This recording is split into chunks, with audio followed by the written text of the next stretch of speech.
मंगलाचरण। नमः श्रीवर्धमानाय निर्धूतकलिलात्मने शालोकानां त्रिलोकानां यद्विद्यादर्पणायते। तो आज का हमारा विषय है देवशास्त्र गुरु।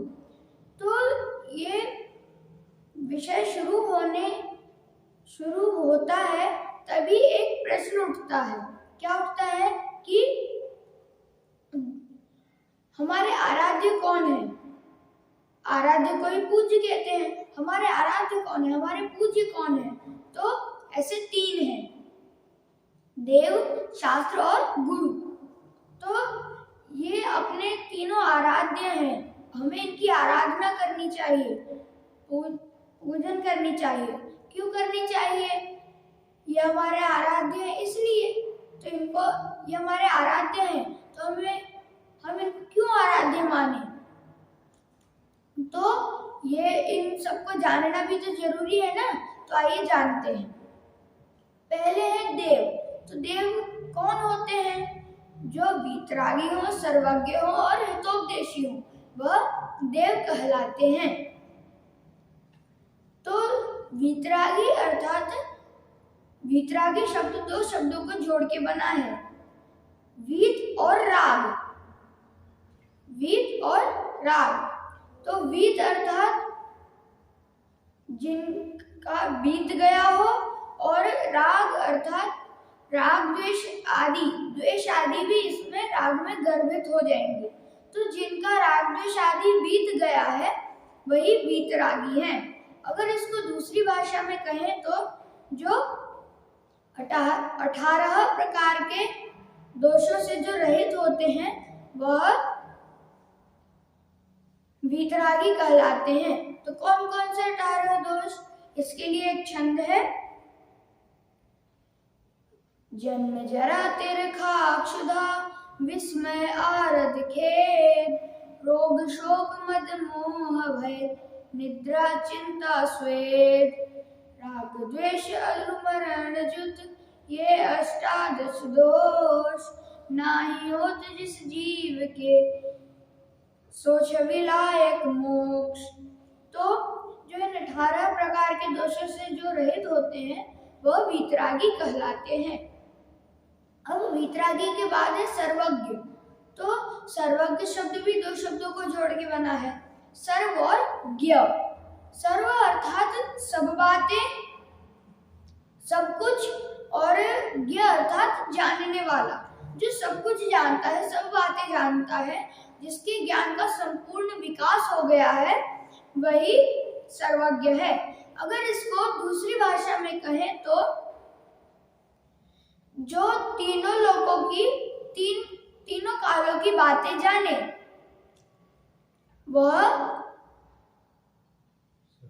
वह सर्वज्ञ है। तो तीन लोक अर्थात ऊर्ध्वलोक, मध्यलोक और अधोलोक, और इन तीनों लोकों की तीनों काल की बातें जाने। तो तीनों काल कौन कौन से? भूतकाल में जो बातें हो गई हैं, वर्तमान में हो रही हैं और भविष्य काल में होने वाली हैं। इन तीनों लोकों में तीनों कालों की जो एक साथ बातें जाने, स्पष्ट जाने, वही सर्वज्ञ है। अब है हितोपदेशी। हितोपदेशी शब्द भी दो शब्दों को जोड़ के बना है, हित और उपदेश। हित अर्थात सुख और उपदेश अर्थात बताना। जो सुख का उपदेश देते हैं, जो सुख बताते हैं, वही हितोपदेशी कहलाते हैं। अगर इसको दूसरी भाषा में कहें तो जो हितोपदेशी होते हैं वह सच्चा और अच्छा उपदेश ही देते हैं। तो सच्चा और अच्छा उपदेश क्यों देते हैं? सच्चा का उल्टा झूठा और अच्छा का उल्टा बुरा क्यों नहीं देते?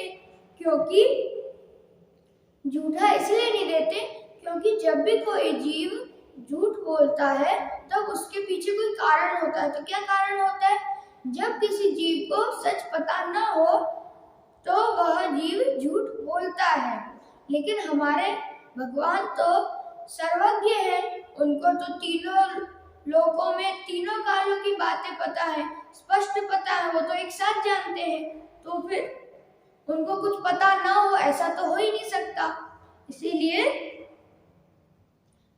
अपने भगवान झूठा उपदेश नहीं देते हैं, सच्चा उपदेश ही देते हैं, सच्चा उपदेश देते हैं। और अच्छा उपदेश क्यों देते हैं, बुरा क्यों नहीं देते? क्योंकि बुरा इसलिए नहीं देते हैं क्योंकि जब भी कोई जीव किसी भी जीव का बुरा करता है तब उसके पीछे, तब उस जीव को, बुरा करने वाले जीव को कोई इच्छा होती है, राग द्वेष आदि कुछ तो होता ही है। लेकिन अपने जो भगवान है वो तो सर्वज्ञ के साथ साथ वीतरागी भी है, उनका तो राग द्वेष आदि सब कुछ बीत गया है। और जब राग द्वेष ही नहीं है तो फिर इच्छाएं कैसे होंगी? इसलिए उनकी तो कोई इच्छाएं और राग द्वेष नहीं होते हैं और वो बुरा उपदेश नहीं देते हैं, अच्छा उपदेश देते हैं। और यही ऐसे हमारे हितोपदेशी होते हैं।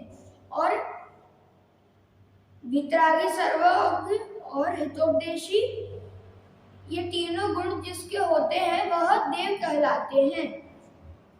ये देव का स्वरूप बताने के लिए आचार्य समंतभद्र देव ने रत्नकरण शावकाचार्य के पहले अध्याय में लिखा है, आप्तेनो छिन्न दोषेण सर्वज्ञेनागमेशिना भवितव्यं नियोगेन नान्यथा ह्याप्तता भवेत्। क्षुत्पिपासा जरातंक जन्मान्तक भयस्मयः न राग द्वेष मोहाश्च यस्याप्तः स प्रकीर्त्यते। तो ये देव का स्वरूप बताने के लिए आचार्य समंतभद्र देव ने लिखा है। अब देव के बाद आता है शास्त्र, हमारे दूसरे आराध्य है शास्त्र। तो शास्त्र के दो और नाम होते हैं, कई नाम होते हैं, अपन उसमें से दो लेते हैं, आगम और जिनवाणी। वास्तव में तो ये जिनवाणी ही मुख्य होती है, बाकी ये जिनवाणी के दो नाम होते हैं। तो जिनवाणी शब्द दो शब्दों को जोड़ के बना है, जिन और वाणी।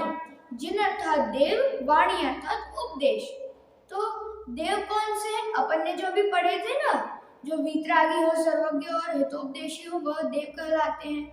जब वह खुद ही वीतरागी हैं तो वो कैसा उपदेश देंगे? वो ऐसा उपदेश देंगे जो वीतरागता का पोषक होगा।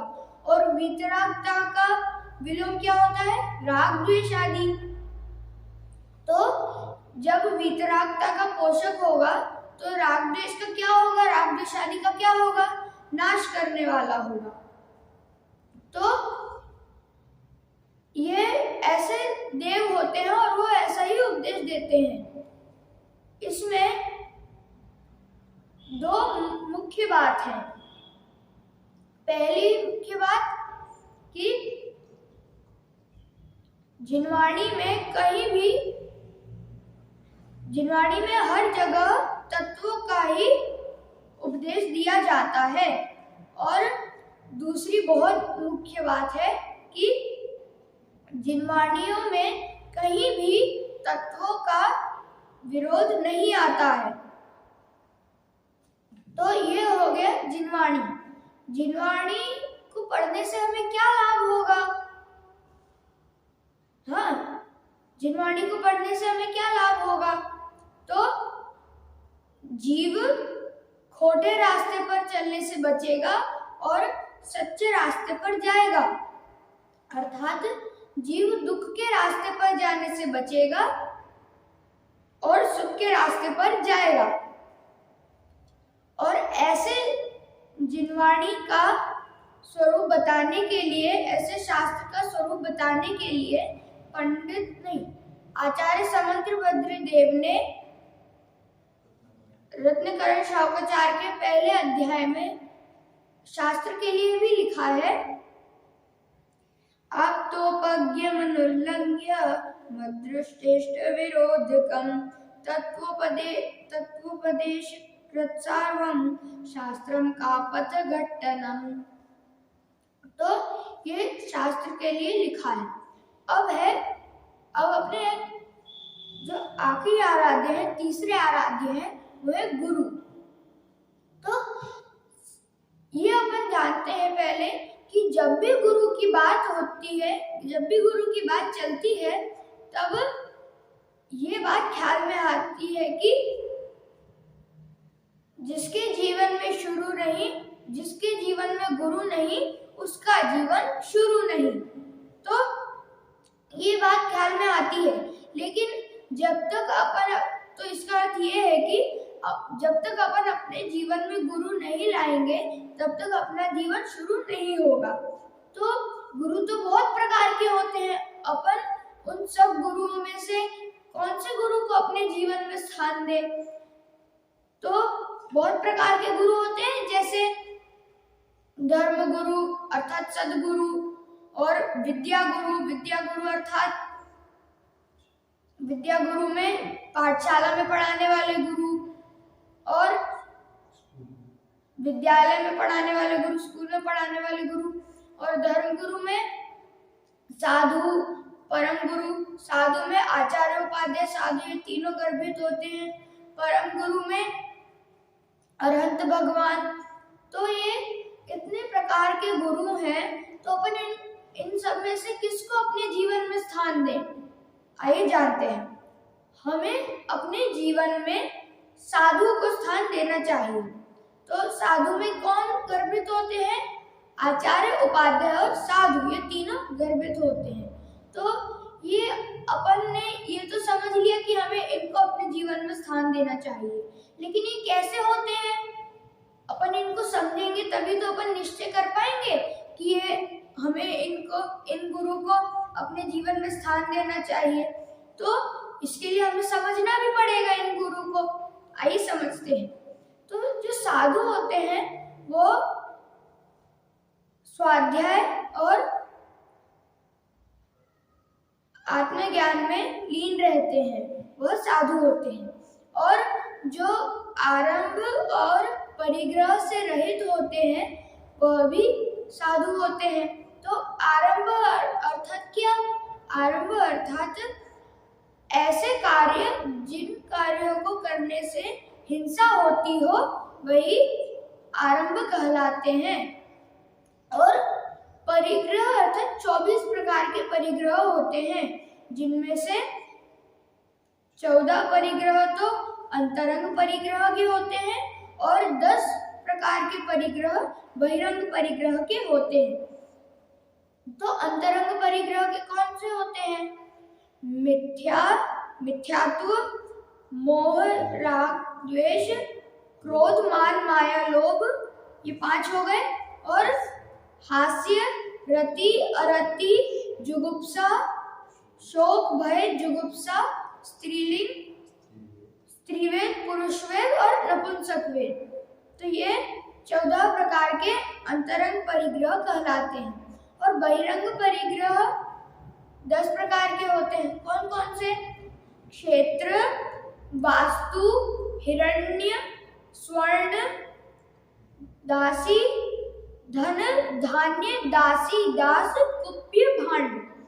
तो इन जो ये 10 प्रकार के बहिरंग परिग्रह है, इनको समझने के लिए एक उदाहरण है।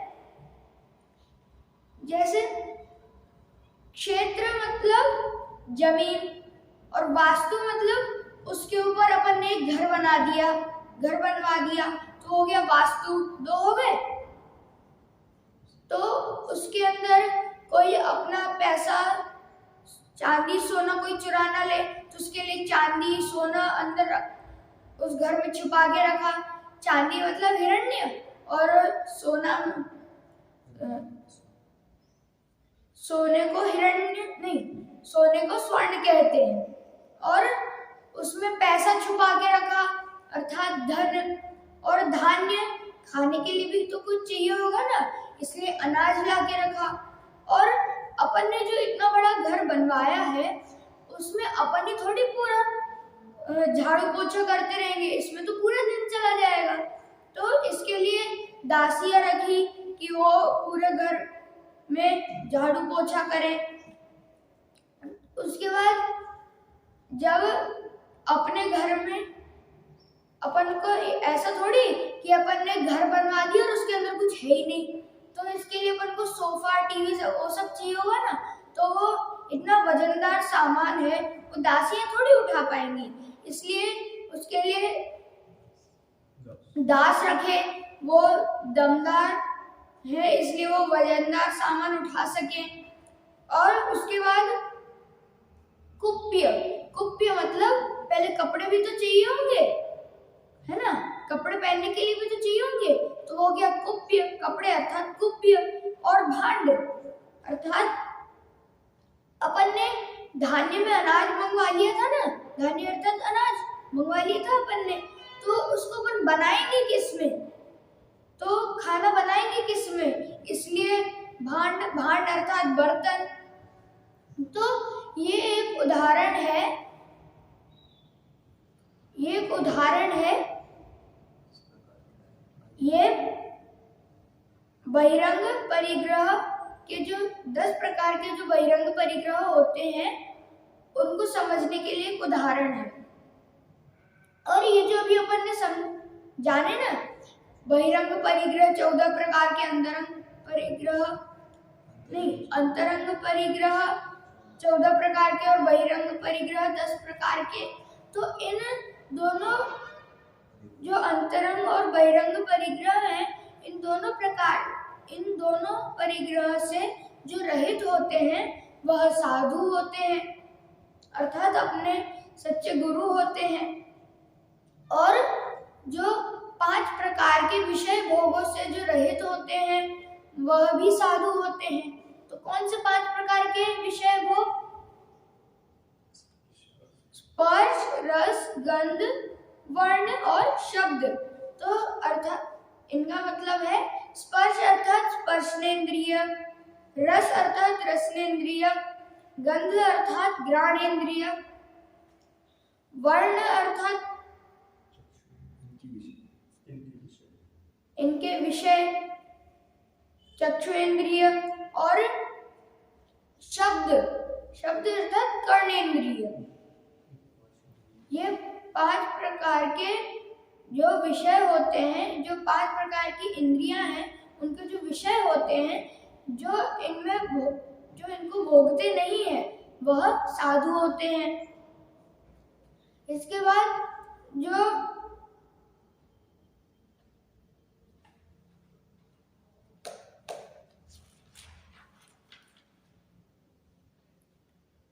जो आत्मज्ञान से पूर्ण होते हैं वह भी साधु होते हैं। और जिनका आचरण ऐसा होता है जो जैसा जिनवाणी में लिखा गया है, उनका आचरण ऐसा होता है जो जिनवाणी में लिखा गया है। और अगर सारांश रूप से कहें तो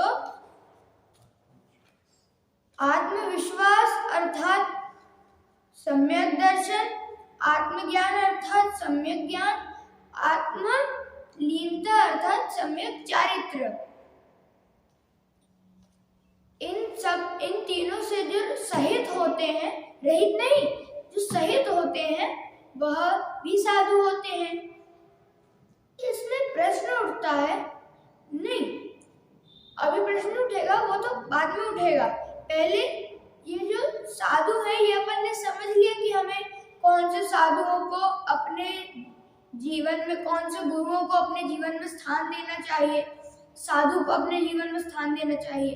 तो ये अपन ने गुरु भी समझ लिया। तो गुरु का स्वरूप बताने के लिए भी आचार्य समंतभद्र देव ने रत्नकरण शावकाचार्य के पहले अध्याय में गुरु का स्वरूप भी बताया है कि विषयाशा विषातीतो निरारंभो परिग्रह ज्ञान ध्यान तपोरक्तस्तपस्वी स प्रशस्यते।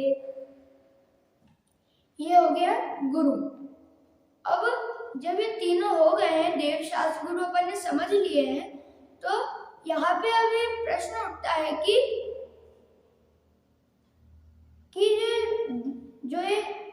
तीनों समझे ना, हमारे 3 आराध्य समझे कि देव शास्त्र गुरु हमारे 3 आराध्य हैं, ये 3 हमारे आराध्य हैं, पूजनीय हैं।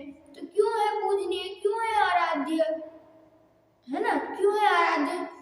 क्योंकि हम इनको आराध्य इसलिए बनाते हैं, हमें इनको इसलिए पूजना चाहिए क्योंकि हम इनके जैसा बन सकें, इसलिए हमें इनको पूजना चाहिए, इसलिए हमें इनको अपना आराध्य बनाना चाहिए।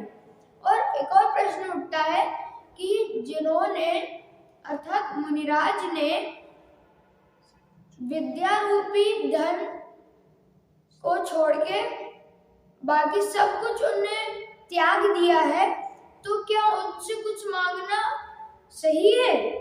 उत्तर है नहीं। जिन्होंने विद्या धन को छोड़ के बाकी सब कुछ त्याग दिया है, उनसे अपन और कुछ नहीं मांग सकते हैं। जैसे कोई मुनिराज तपस्या कर रहे हैं, तो अपन उनके पास जाके बोले कि हे मुनिवर, मैं गरीब हूँ, हमें थोड़े पैसे दें, तो क्या वो दे देंगे? वो हमें धन तो नहीं दे पाएंगे, लेकिन अगर हम उनसे विद्या रूपी धन मांगेंगे तो वो दे देंगे, क्योंकि उन्होंने वो तो छोड़ा है नहीं, इसलिए अपन वो उनसे मांग सकते हैं विद्या रूपी धन। तो ये प्रश्न हो गया, इस प्रश्न का भी समाधान हो गया। इसी प्रकार हमने ये देवशास्त्र गुरु का सच्चा स्वरूप समझा और हम भी इनके जैसा बने, इनको समझ के इनके जैसा बने, इनको पूज्य माने, ये पूजनीय है ऐसा माने और इनको अपना आराध्य बनाए। इसी मंगल भावना से विराम।